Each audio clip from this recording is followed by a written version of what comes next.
Je J'étais pas censé sortir de vidéo ce soir. Euh, J'étais assez fatigué aujourd'hui et tout ça.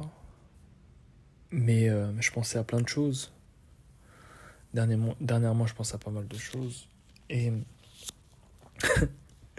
parfois, je me fais la réflexion et je me dis que les gars, franchement, en tant qu'homme, notre vie, elle est dure. Franchement, la vie d'un homme, elle est dure. Et en fait, il y a plein de difficultés différentes à la vie d'un homme. Et nous, on fait partie d'une génération qui a la difficulté de vivre dans une époque très complexe, très fourbe, anxiogène. Et on arrive à à la fin de cette époque où tout le monde se rend compte on s'est fait niquer, il n'y a pas d'autre mot. On s'est vraiment fait niquer, aussi bien les hommes que les femmes, sur tous les aspects. Je suis tombé sur un TikTok récemment, parce que je me suis mis sur TikTok là, je vous invite à aller me suivre, d'un gars qui s'appelle Alain S. Bon, on va pas dire son nom complet, mais il a dit une phrase tellement vraie, c'était un extrait qui date d'il y a 20 ans, mais il était déjà bien en avance sur son temps, où il disait que les femmes avaient perdu de l'attraction pour les hommes parce que les hommes et les femmes se ressemblent de plus en plus. Et que c'est vrai que quand tu poses la question à une femme, tu regardes les micro-trottoirs et tout ça, elles te disent que... Et tu leur demandes si elles veulent un homme macho ou quoi que ce soit. Non, il faut qu'il soit doux, il faut qu'il soit docile, il faut qu'il soit gentil. Et elles veulent tout ça, mais au final, toutes les femmes disent bah, où sont les hommes? Où sont passés les hommes, tu vois, finalement. Et c'est ce qu'il disait aussi, tu vois. Et à force, en fait, démasculiniser, bref, de couper les couilles des hommes, quoi, bah, on est devenus des femmes. Et, euh, et les femmes s'étonnent de plus avoir de vrais hommes après, tu vois ce que je veux dire. Mais c'est pas de leur faute si les hommes sont émasculés. Elles répètent juste ce qu'on ce qu'on leur a intégré dans leur système, en fait. Mais c'est le système qui veut castrer les hommes et les rendre dociles parce que bah, ça fait des hommes comme dans Fight Club ou dans Matrix Neo au début, quoi, qui bossent 5 jours par semaine dans un open space avec de la lumière artificielle et métro, boulot, dodo, je mange de la merde, je prends des meubles sur Ikea et du coup ça donne des hommes en dépression parce que bah, toute notre essence masculine est passée à la trappe et on comprend pas ce qu'on fait de notre vie, on comprend pas ce qu'on fout là, il n'y a plus de sens, il n'y a plus de but, il n'y a plus d'accomplissement, il n'y a plus de... Il n'y a plus rien, il n'y a plus de conquête, il n'y a plus rien, quoi. Et je sais même pas pourquoi je suis en étais arrivé là. Ah oui, et puis tout ça pour dire que on n'a pas les mêmes difficultés que nos grands-parents ou arrière-grands-parents, où eux, bah, il n'y avait pas l'eau courante, par exemple. Enfin non, j'abuse. Enfin ça dépend. Peut-être dans les petits villages en France, si. Mais bref, tout était rustique et tout était à l'ancienne. À ce moment-là, bah, si tu voulais réparer ta voiture, tu le faisais toi-même. Parce que tu savais le faire. Tu faisais les travaux à la maison. Enfin, il n'y avait pas de Ikea ou je sais pas quoi. Il n'y avait pas de McDo. Il n'y avait pas cette consommation rapide. Il n'y avait pas toutes les conneries qu'on a aujourd'hui. Donc c'était des difficultés, mais des difficultés masculines en fait. Des difficultés qui rendent homme. Donc t'allais à la guerre. C'était des vraies difficultés. Ou plutôt des difficultés d'homme. Putain, il gueule dans mon hôtel, c'est chinois encore, bref. Et aujourd'hui, on a des difficultés d'hommes castrés, en fait. Euh, on a des... on fait face à... En fait, on est arrivé à une époque où tout est interdit. On nous interdit d'être des hommes, en fait. C'est littéralement interdit. Dans la conscience collective ou la bien-pensance collective, tout est fait pour être un petit chien, voilà, pour qu'on soit castré, et que notre envie de s'affirmer ou d'être fier de soi ou fier de sa masculinité, bah, c'est totalement montré du doigt et du coup bah, tu penses que c'est mal et du coup bah, tu t'assois dessus en fait parce on nous a éduqués à nous asseoir sur ça et moi le premier j'ai été comment dire j'ai été comment dire affecté par ça tu vois aussi ce virus woke, enfin non pas woke, parce que moi à l'époque c'était pas woke, mais il n'y avait pas de mots pour décrire ça, mais si vous avez mon âge, moi j'ai 28 ans, euh, on commençait à être dans les prémices d'une génération où on commençait à se faire castrer, quoi. On commençait vraiment à se faire castrer. Et, et en grandissant, tu te rends compte qu'on nous a menti sur plein de choses, sur la manière de se comporter avec les femmes, sur ce que ce qu'on devait faire en fait en tant qu'homme. Et, euh, Et on est nombreux à s'être rendu compte de toutes les conneries qu'on nous avait vendues et d'avoir dit mais en fait c'est de la merde tout ça et ça me rend pas heureux d'être comme ça et je veux pas être comme ça en fait parce que je me rendais compte qu'il y a plein de choses que je faisais mais que je voulais pas faire en fait et c'était juste la société qui nous forçait la main quelque part à faire ça mais je me disais mais c'est des conneries je suis pas heureux comme ça en fait ça ne me rend pas heureux je me souviens de me faire des réflexions bah même quand j'étais en couple, tu vois, avec une ex, de choses que je me sentais obligé de faire, ou de ne pas faire plutôt. Et je me disais, mais c'est des conneries, tu vois. Genre, c'est juste des conneries. Pourquoi on nous impose de faire ça? Pourquoi on nous impose de penser comme ça? Et en prenant du recul, la difficulté qu'on a aujourd'hui en tant qu'homme, c'est que contrairement à nos grands-parents ou nos arrière-grands-parents, l'accès aux femmes de qualité et l'accès même à la propriété et à une vie, l'accès à la création d'une vie de famille et d'un foyer est beaucoup plus complexe qu'avant. Euh, le simple fait juste d'avoir une voiture, une maison, une femme aimante et soumise dans le sens qui nous écoute, parce que ouais, comment ça, soumise? Ça aussi, tu vois, tout a été. Mais oui, soumise en fait, soumise qui veut dire qui écoute son mari. Euh, et des enfants qui nous respectent, bah ça, cette chose qui paraissait banale il y a 40 50 ans, en fait, c'est devenu la mer à boire, comme on dit. C'est devenu une montagne limite insurmontable. Euh, et c'est fou parce que tu vois, par exemple, tu regardes sur Insta, il y a un moment, bon, c'est toujours un peu le cas, mais le flex, c'était Lambo, Dubaï, argent, Rolex, tout ça.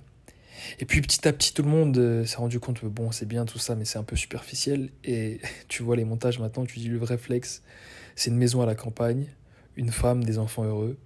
Et, et en fait, on veut juste retourner à des choses simples, mais qui sont excellentes. Et ça, avant, bah, c'était juste classique, c'était juste, c'était donné quoi. T'avais pas besoin d'être un multimillionnaire et d'un mec qui tape la salle et d'être un expert en séduction ou de ce que tu veux pour avoir juste une femme aimante. Tu pouvais être plombier, gagner, je sais pas, un salaire qui te permette de te payer une voiture, une maison et de mettre à manger dans l'assiette de tes enfants, ce qui était beaucoup plus facile avant que maintenant. Bref, on va pas revenir sur tout ce qui s'est passé dans le temps, mais ça aujourd'hui c'est un flex quoi. C'est tu peux te la péter si t'as ça, parce que c'est dur, parce que encore une fois les hommes et les femmes on est en guerre, on est en opposition. Euh, donc juste communiquer entre nous c'est devenu compliqué parce que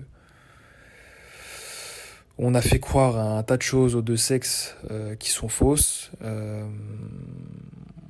On fait croire aux femmes qu'elles veulent un homme docile et gentil et soumis et tout ce que tu veux, alors qu'en fait, c'est pas du tout ce qu'elles veulent.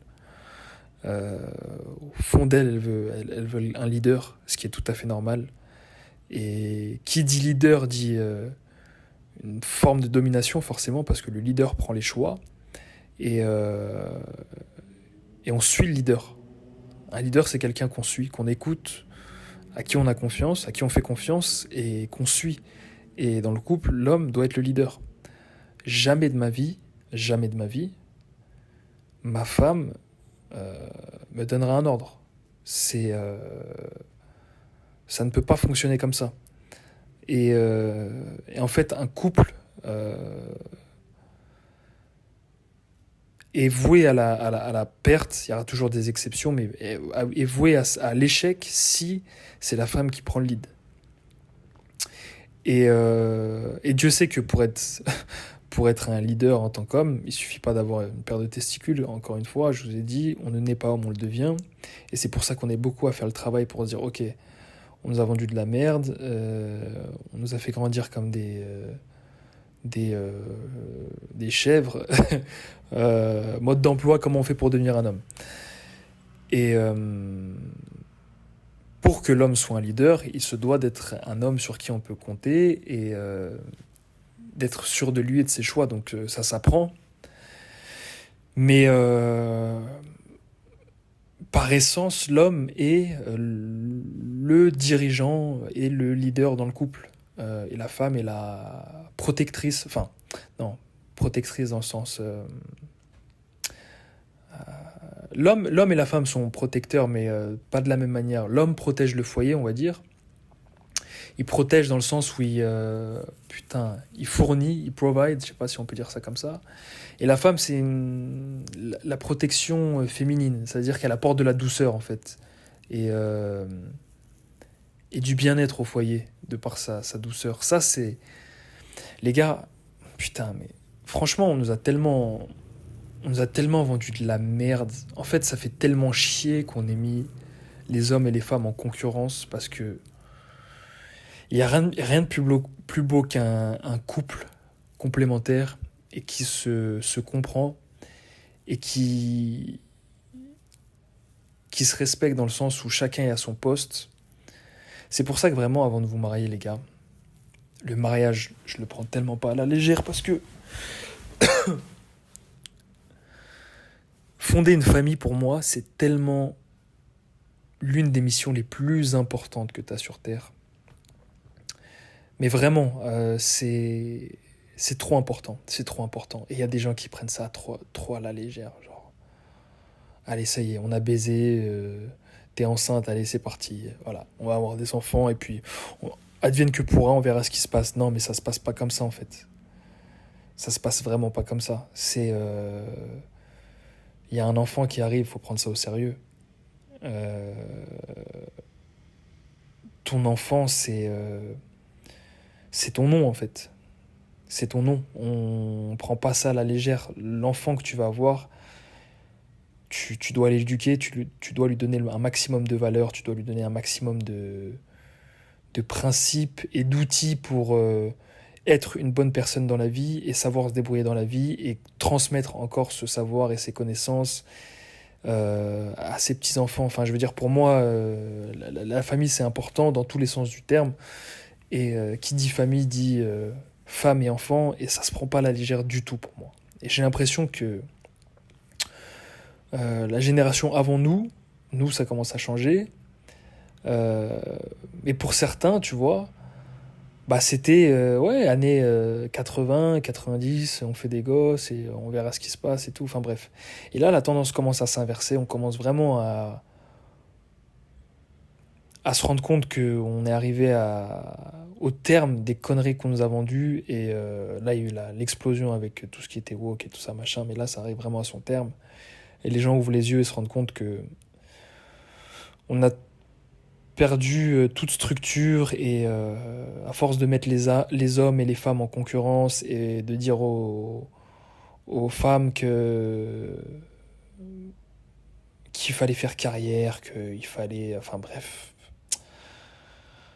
trop de conneries, quoi. Bah, ça a totalement bouleversé le schéma familial classique qui était excellent, même s'il y avait forcément il y avait ses défauts aussi, mais au moins il y avait une structure, quoi. Je veux dire, il y avait une structure et quand je regarde des vidéos de Paris à l'époque, années 60, bah, ça ressemblait à quelque chose, quoi.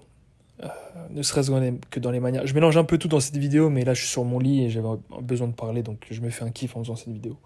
Je vais essayer de vous la sortir ce soir quand même.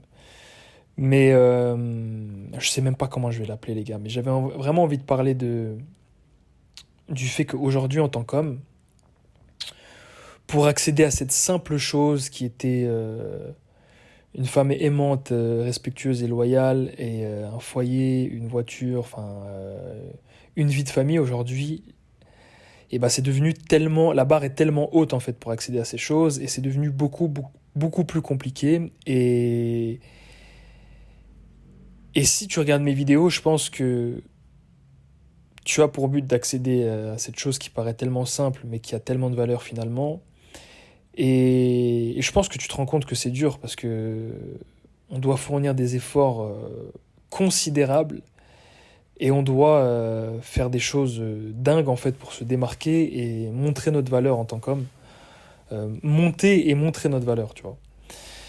Mais je pense qu'on vit dans une époque, certes, qui est très compliquée et qui a été très vicieuse pendant longtemps, mais 2025, une fois de plus, je sens, et je le vois sur TikTok, mais c'est pas mal un TikTok, hein, en vrai, là, je suis content d'être revenu sur mon algorithme, j'ai des trucs plutôt pas mal de gens qui parlent de sujets très poussés, c'est super intéressant.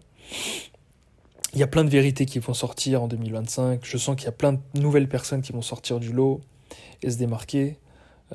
J'espère en faire partie via cette chaîne YouTube. Et en tout cas, vous me donnez la force, ça fait plaisir.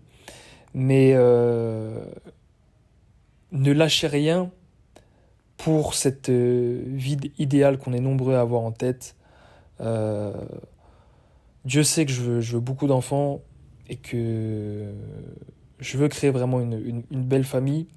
Mais Dieu sait que ça demande du travail aussi bien personnel et introspectif, si je puis dire ça comme ça, je sais même pas si ça se dit. En tout cas, ça demande un travail d'introspection, un travail intérieur et extérieur. Faites des sports de combat, les gars, s'il vous plaît, vous regardez ma chaîne, allez vous abonner à la chaîne vlog. J'en ai sorti un il y a quelques jours, vous voyez tous mes combats et tout ça. Faites des sports de combat, ça va vous apprendre trop de choses. L'école ne nous a pas tout appris en tant qu'homme. Il y a des choses qu'on doit apprendre dans la vie et l'école des arts martiaux et des sports de combat est une école qui est juste incroyable. Et vous ne trouverez jamais les valeurs et la discipline et tout ce que donnent les sports de combat dans autre chose en fait. Vous devez faire des sports de combat. J'étais sportif petit mais j'étais pas bagarreur. Je suis pas quelqu'un qui est violent, mais vous devez être capable de violence et ça fait du bien de se sentir fort et puissant. J'étais encore à la boxe thaï ce matin et je sens que je frappe fort. Merci la rétention séminale, je ferai une vidéo là-dessus aussi. J'hésitais à en parler ce soir, mais ce sera pour plus tard. S'il vous plaît, si vous regardez ma chaîne, les gars, bossez sur vous, faites de l'argent, gagnez de l'argent vraiment. Ça, il n'y a pas de secret. Gagnez de l'argent pour vous, gagnez de l'argent pour vos parents, vos proches et la future famille que vous allez fonder ou la famille que vous avez déjà. Je suis vraiment d'avis. Ma femme ne travaillera pas. C'est acté depuis très longtemps. Je le dis depuis gamin en fait, parce que j'ai toujours été très protecteur avec les femmes depuis petit. Ça, c'était en moi. J'ai une anecdote. J'ai une anecdote. Tu sais quoi, je vais faire durer la vidéo, je m'en fous. Elle sera peut-être un peu longue, mais ça fait plaisir de parler. Quand j'étais petit, j'étais un malade mental. C'était Noël, je devais avoir 2 ans et demi ou 3 ans. Je venais d'avoir 3 ans. Et mes parents venaient de se séparer, mais on fêtait Noël ensemble. Et dans mon dos, ma mère a dit à mon père, prends Sam, fais-le sortir et je vais mettre les cadeaux sous le sapin, quoi. C'était un soir. Et on sort avec mon père pour faire genre on va acheter je sais pas quoi. Et quand on rentre, il y avait les cadeaux sous le sapin. Et la première question que j'ai posée à ma mère, c'est attends. Qui vient de déposer ça là? Elle me dit c'est le Père Noël, il est passé et tout ça. J'ai dit tu as fait rentrer un homme à la maison alors que tu étais toute seule? Elle me dit oui, mais bon, c'est le Père Noël. Je lui ai dit je t'interdis de faire venir un homme quand je suis pas à la maison. Est-ce que tu peux imaginer un gamin de 3 ans, haut comme 3 pommes, qui met un coup de pression à sa mère parce qu'il y a un gars qui est rentré et qu'il n'y avait pas d'homme à la maison, quoi. Donc déjà, c'est dans notre sang de vouloir protéger les femmes et tout ça, mais bref, je sais plus pourquoi je vous racontais l'anecdote. Mais oui, mais faites de l'argent euh, pour mettre à manger euh, dans l'assiette de vos enfants et faire en sorte que vous puissiez leur payer des cadeaux comme ça. Le Père Noël n'aura pas à venir quand quand vous êtes pas là, tu vois, il viendra pas dans votre dos, ce bâtard. Et j'ai d'autres anecdotes sur le Père Noël et tout, mais bref, ça pour d'autres trucs. Et faites des sports de combat. Faites des sports de combat. Oui, certes, il y aura toujours plus fort que nous. Il y aura toujours un connard pour dire mais les armes à feu et tout ça. Oui, mais tous ceux qui disent ça, ils ont jamais tenu un flingue de leur vie dans leurs mains. Donc bref, c'est pas comme si tout le monde se baladait armé non plus. Et il s'agit pas que de se défendre, mais il s'agit de tout le travail mental et la discipline et la sérénité que ça apporte dans la vie et plein de choses. Et Dieu sait qu'après, tu pourras apprendre une compétence incroyable à ton fils ou tes fils, ou même tous tes enfants, tes filles, et même ta femme aussi, sait-on jamais, ça peut toujours servir. Bref, faites de l'argent, faites des sports de combat, et allez vous ouvrir au monde, une fois de plus, voyager, parler aux gens, devenez des personnes un minimum extraverties ou qui ont des compétences en communication. Et vous sortirez du lot parce que votre concurrence, ils sont sur des sites de films pour adultes et ils se liment 3 fois par jour et ils jouent aux jeux vidéo et ils bouffent de la merde et voilà, c'est ça votre concurrence. On a l'impression que tous les hommes sont dans le développement personnel, ce qui serait bien d'un côté, hein, parce que ça remettrait les pendules à l'heure sur plein de choses. Mais c'est pas le cas. Il y en a plein qui sont encore dans une vie, et je le vois, dans une vie où ils comprennent pas trop ce qui se passe. Et je vois comment ça se passe avec leurs copines, je vois comment ça se passe avec. Dieu merci, j'ai ouvert les yeux sur plein de choses. Mais si vous avez ouvert les yeux, c'est un avantage. Et vous allez pouvoir vous démarquer et potentiellement avoir vraiment une femme de valeur. Et quand je dis une femme de valeur, c'est une femme féminine qui vous écoute et qui vous fait confiance et qui est loyale et qui sera une bonne mère. C'est ça en fait. C'est ça la femme qu'on veut en fait. C'est juste une bonne mère. Une bonne mère, c'est tout. Une bonne mère et une bonne femme quoi. Donc continuez à faire le travail sur vous-même les gars. Dieu sait que c'est pas facile. Mais ça vaut le coup. Ça vaut le coup vraiment de se sentir grandir et se développer en tant qu'homme, de se sentir plus fort mentalement et physiquement. Je vous fais cette vidéo là en direct de Bangkok. Dieu sait que ma vie est en train de changer et j'espère que si vous me suivez, si vous suivez ma chaîne, si vous regardez mes vidéos, j'espère que ça vous sert vraiment. Mais je sais que c'est le cas parce que j'ai plein de commentaires et de retours positifs. Mais ne lâchez pas le travail les gars. Travaille sur votre corps, travaille sur votre mentalité. Votre spiritualité toujours avec Dieu. Ne jamais lâcher Dieu et la spiritualité. Continuez à ouvrir votre esprit et votre troisième œil, comme on dit. Mais c'est la réalité. Encore une fois, là, je vois plein de choses sur TikTok très intéressantes.